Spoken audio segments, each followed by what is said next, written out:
나는 매일 우유를 마십니다. 그래서 내 뼈는 괜찮을 거라 믿어왔습니다. 아마 이 말을 듣고 고개를 끄덕이신 분도 계실 겁니다. 우유는 뼈에 좋다. 어릴 때부터 너무 익숙한 말이었죠. 그런데 어느 날부터 아침에 일어나면 허리가 뻣뻣합니다. 고개를 숙여 신발끈을 묶는 일이 예전보다 버겁게 느껴집니다. 체중은 거의 변하지 않았는데 키가 조금 줄어든 것 같다는 느낌도 듭니다. 아주 가볍게 미끄러졌을 뿐인데 혹시 뼈가 부러진 건 아닐까? 순간 가슴이 철렁 내려앉은 적은 없으신가요? 많은 분들이 이런 변화를 그냥 나이가 들어서라고 말합니다. 하지만 저는 진료실에서 전혀 다른 장면을 수없이 봐왔습니다. 겉보기에는 건강해 보이던 분이 아주 사소한 낙상 한 번으로 이전의 삶으로 돌아가지 못하는 순간입니다. 골다공증의 가장 무서운 점은 통증이 아니라 침묵입니다. 뼈는 아프다고 소리치지 않습니다. 열도 나지 않고 피도 나지 않습니다. 그러다 어느 날 집 앞에서 살짝 미끄러졌을 뿐인데 고관절이 완전히 부러집니다. 한국의 많은 고령자에게 그 순간은 단순한 골절이 아닙니다. 보행 능력 상실, 장기 입원, 폐렴과 전신 쇠약, 그리고 깊은 우울로 이어지는 긴 시간의 시작이 됩니다. 의학 통계에 따르면 고관절 골절을 겪은 고령자 3명 중 1명은 그 이후 2년을 넘기지 못합니다. 뼈가 부러져서가 아닙니다. 그 사건을 계기로 몸 전체가 무너지기 때문입니다. 그런데도 많은 분들이 말합니다. 나는 매일 우유를 마셨다고요. 그래서 나는 괜찮을 줄 알았다고요. 하지만 바로 그 믿음이 가장 위험한 착각일 수 있습니다. 일반적인 우유 한 잔에는 약 200mg 정도의 칼슘이 들어 있습니다. 반면 60세 이후 뼈의 균형을 유지하기 위해 필요한 양은 하루 800에서 1200mg입니다. 계산해보면 우유 한 잔으로는 필요량의 절반에도 못 미칩니다. 더 중요한 문제가 있습니다. 나이가 들수록 위산 분비가 줄어듭니다. 칼슘은 위에서 녹아야 장으로 이동해 흡수됩니다. 하지만 위산이 부족해지면 섭취한 칼슘의 상당 부분은 흡수되지 못한 채 그냥 몸을 지나쳐갑니다. 실제로 고령자의 경우 섭취한 칼슘 중 30%도 흡수되지 않는 경우가 흔합니다. 즉 매일 우유를 마셔도 뼈에 도달하는 칼슘은 극히 일부에 불과합니다. 이 사실을 모른 채 나는 잘 챙기고 있다고 믿는 사이 뼈는 조용히 약해집니다. 뼈를 많은 분들이 단단한 돌이나 콘크리트처럼 변하지 않는 구조물로 생각합니다. 하지만 뼈는 살아있는 조직입니다. 매일 파골세포와 조골세포가 끊임없이 싸움을 벌입니다.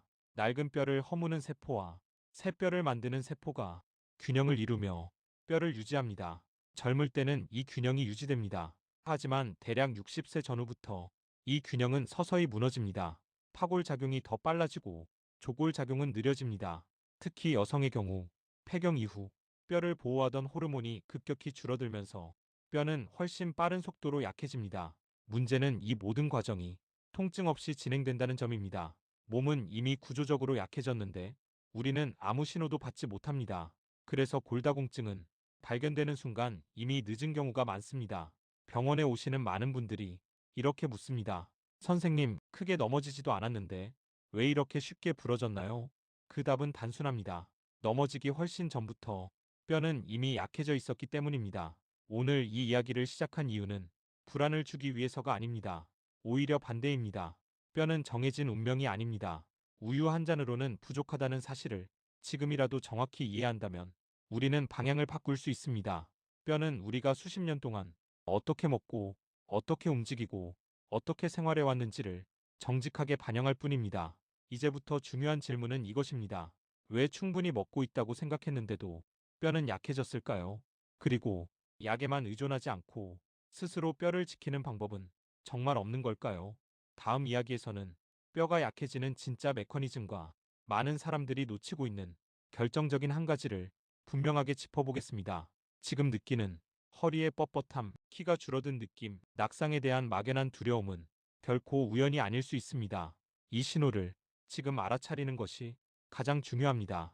많은 분들이 뼈를 한번 만들어지면 그대로 유지되는 단단한 구조물이라고 생각합니다. 하지만 뼈는 그런 존재가 아닙니다. 뼈는 지금 이 순간에도 끊임없이 허물어지고 다시 만들어지는 살아있는 조직입니다. 우리 몸속 뼈에서는 매일 조용한 공사가 진행됩니다.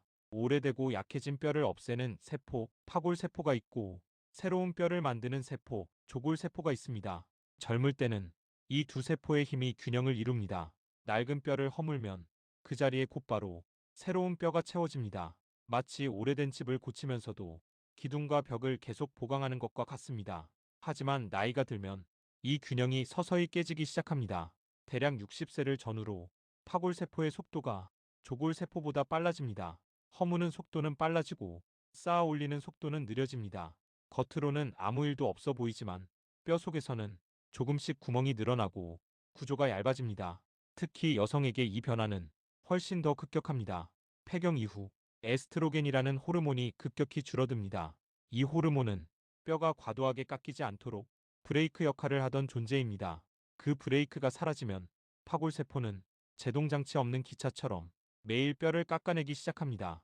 문제는 이 과정이 통증을 거의 만들지 않는다는 점입니다. 허리가 조금 뻐근해도 손목이 쑤셔도 사람들은 이렇게 말합니다. 나이가 들어서 그렇겠지. 키가 조금 줄어든 것 같아도 자세 때문이라고 넘깁니다. 바지가 예전보다 길어 보이면 세탁 때문이라고 생각합니다. 하지만 이런 변화는 단순한 노화가 아닐 수 있습니다. 척추뼈가 하나씩 눌리며 미세한 골절이 반복될 때 키는 서서히 줄어듭니다. 통증은 크지 않지만 구조는 이미 약해진 상태입니다. 이 단계를 지나치면 뼈는 더 이상 스스로 회복하기 어려운 상태로 들어갑니다. 제가 진료실에서 자주 마주치는 질문이 있습니다. 선생님, 왜 이렇게 갑자기 뼈가 약해졌나요? 사실 갑작스러운 일은 아닙니다. 10년, 20년에 걸쳐 조용히 진행된 결과일 뿐입니다. 그동안 뼈는 여러 번 신호를 보냈습니다. 아침에 허리가 굳는 느낌, 오래 서 있으면 나타나는 묵직한 통증, 가벼운 충격에도 생기는 불안감. 하지만 그 신호는 너무 조용해서 대부분 놓쳐버립니다. 이 시점에서 중요한 사실이 하나 있습니다. 뼈는 칼슘만으로 만들어지지 않습니다. 뼈 구조의 약 30%는 단백질, 특히 콜라겐으로 이루어져 있습니다. 이 콜라겐이 칼슘이 붙을 수 있는 틀 역할을 합니다. 틀이 약하면 아무리 칼슘을 공급해도 뼈는 단단해지지 않습니다. 그런데 많은 고령자분들이 신장에 부담이 갈까봐 고기나 달걀을 피합니다. 그 결과 뼈를 지탱할 구조 자체가 점점 약해집니다. 여기에 활동량 감소가 더해집니다. 뼈는 자극이 없으면 더 이상 강해질 필요가 없다고 판단합니다. 움직임이 줄어들수록 조골세포는 점점 일을 하지 않게 됩니다. 이렇게 호르몬 변화, 영양 부족, 활동 감소가 겹치면 뼈는 눈에 띄지 않게 무너져 갑니다. 그래서 어느 날 아주 사소한 낙상이 큰 사고로 이어집니다. 이것이 뼈가 약해지는 진짜 메커니즘입니다. 단순히 칼슘을 덜 먹어서가 아니라 뼈를 유지하는 시스템 전체가 서서히 무너진 결과입니다. 그렇다면 이 흐름을 멈출 수는 없을까요? 이미 늦은 것은 아닐까요? 다행히도 뼈는 완전히 포기하지 않습니다. 조건만 갖춰지면 나이가 들어서도 조골세포는 다시 움직입니다.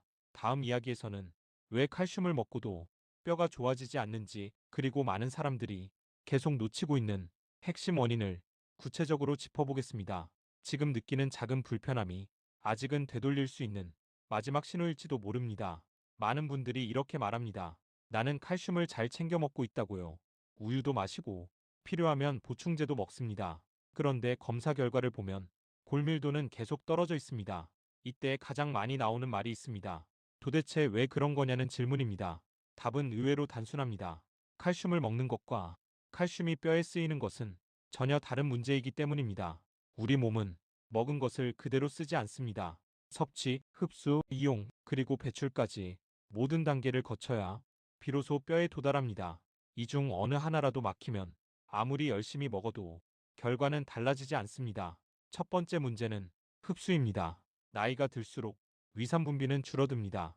칼슘은 위에서 녹아야 장으로 내려가 흡수됩니다. 위산이 부족하면 칼슘은 제대로 녹지 못합니다. 그래서 많은 고령자분들이 칼슘을 먹고도 대부분을 흡수하지 못한 채 그냥 배출해버립니다. 두 번째 문제는 운반입니다. 칼슘은 혼자서 뼈로 갈 수 없습니다. 비타민 D라는 운송수단이 필요합니다. 비타민 D가 부족하면 칼슘은 혈액에서 길을 잃고 뼈에 도달하지 못합니다. 고령자의 상당수는 이미 비타민 D가 부족한 상태입니다. 실내 생활이 많아지고 피부에서 합성되는 능력도 젊었을 때보다 크게 떨어졌기 때문입니다. 그래서 칼슘은 먹고 있는데 뼈는 계속 약해지는 아이러니가 생깁니다. 세 번째 문제는 뼈의 구조 자체입니다. 뼈는 칼슘 덩어리가 아닙니다. 뼈 구조의 약 30%는 단백질, 특히 콜라겐으로 이루어져 있습니다. 이 콜라겐이 칼슘이 붙을 수 있는 발판 역할을 합니다.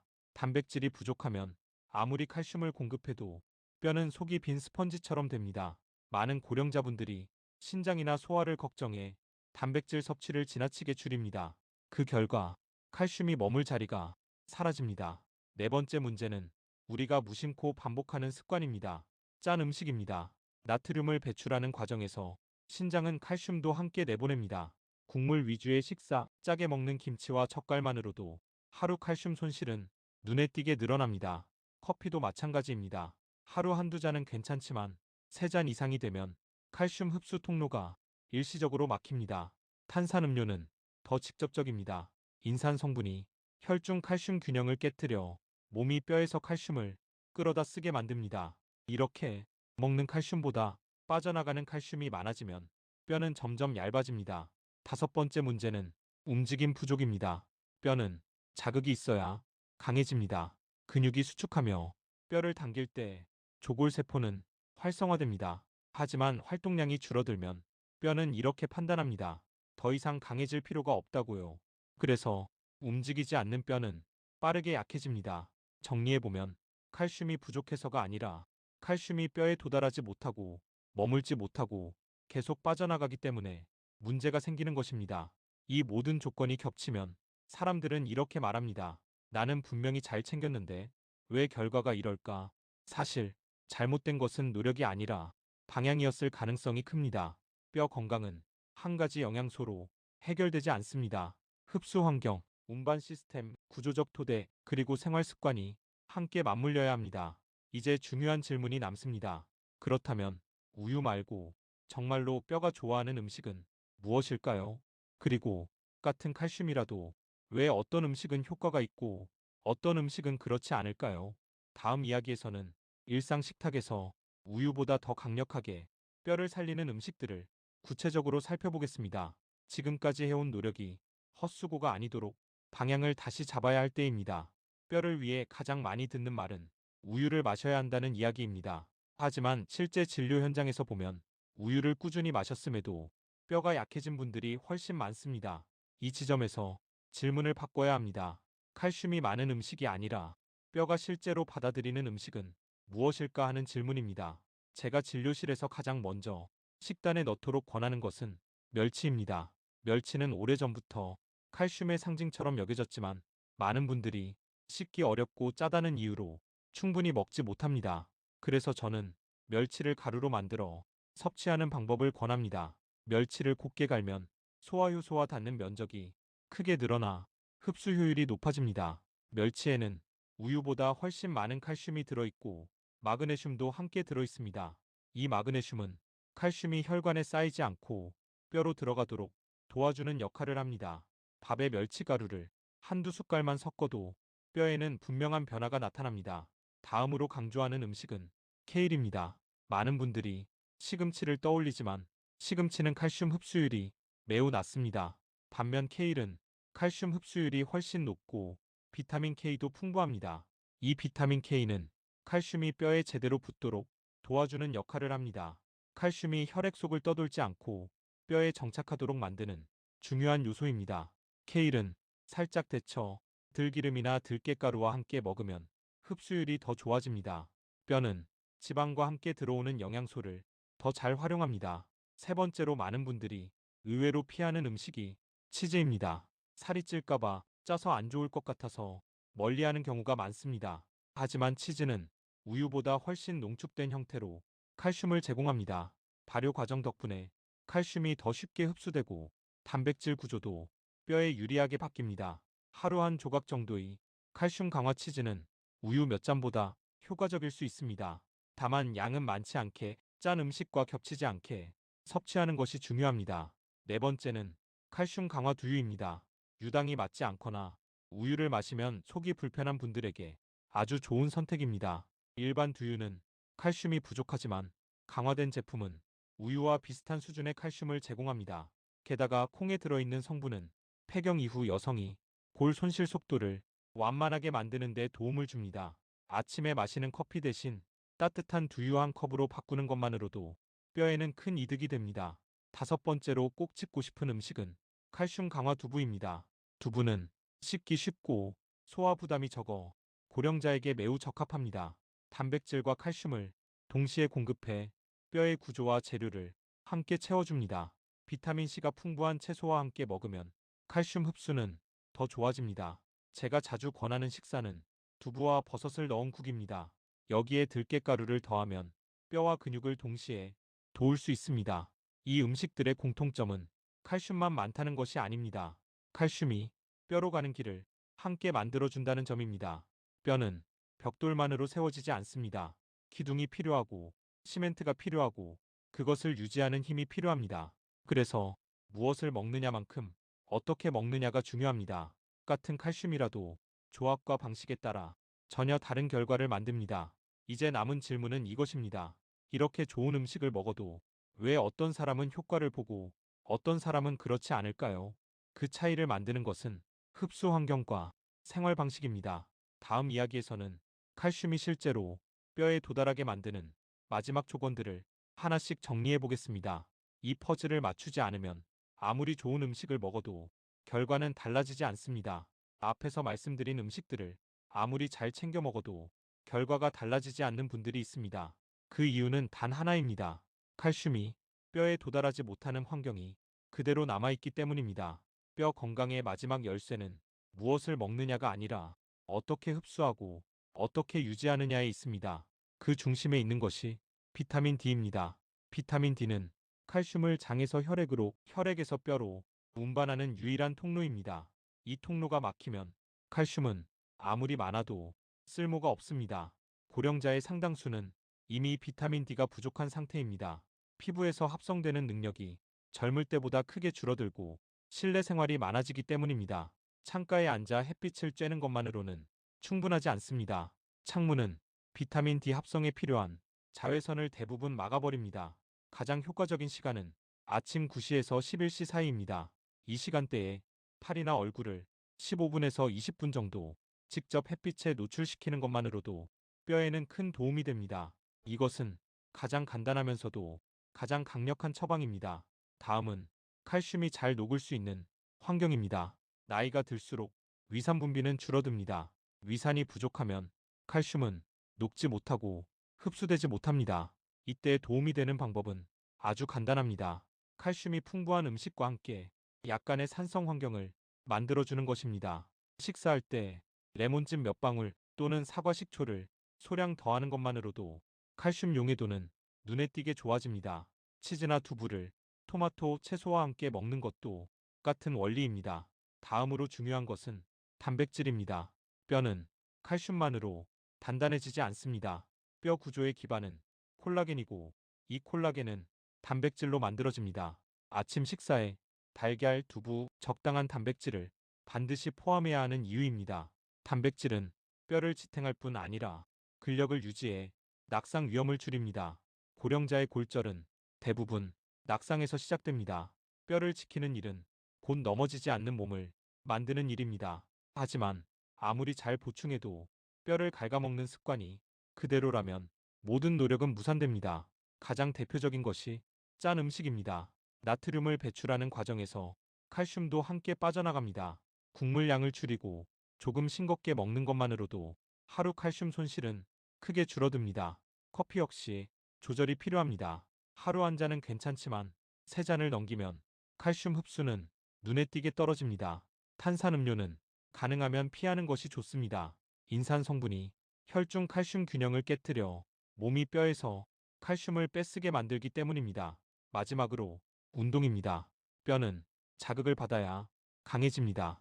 근육이 수축하며 뼈를 당길 때 조골세포는 활성화됩니다. 무거운 운동이 필요하지 않습니다. 매일 발 뒤꿈치 들기, 10분 빠르게 걷기, 의자에서 일어났다 앉기만으로도 충분한 신호를 줄 수 있습니다.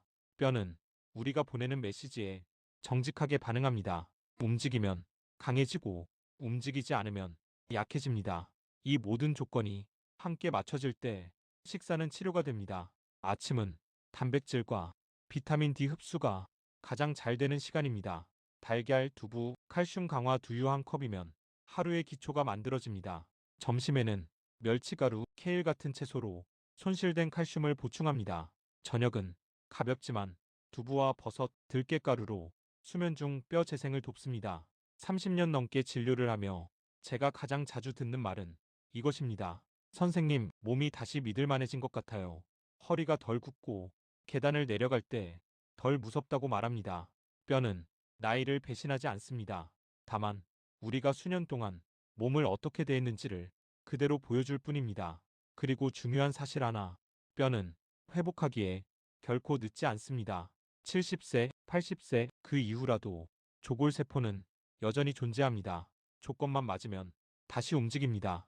오늘 하나를 바꾸는 것이 앞으로의 삶을 결정할 수 있습니다. 이 좋은 정보를 주변에 꼭 널리 알려주시고 구독 버튼과 좋아요 버튼 그리고 알림 설정까지 부탁드리겠습니다. 오늘부터의 식사가 뼈와 자유를 지키는 작지만 확실한 시작이 되길 바랍니다.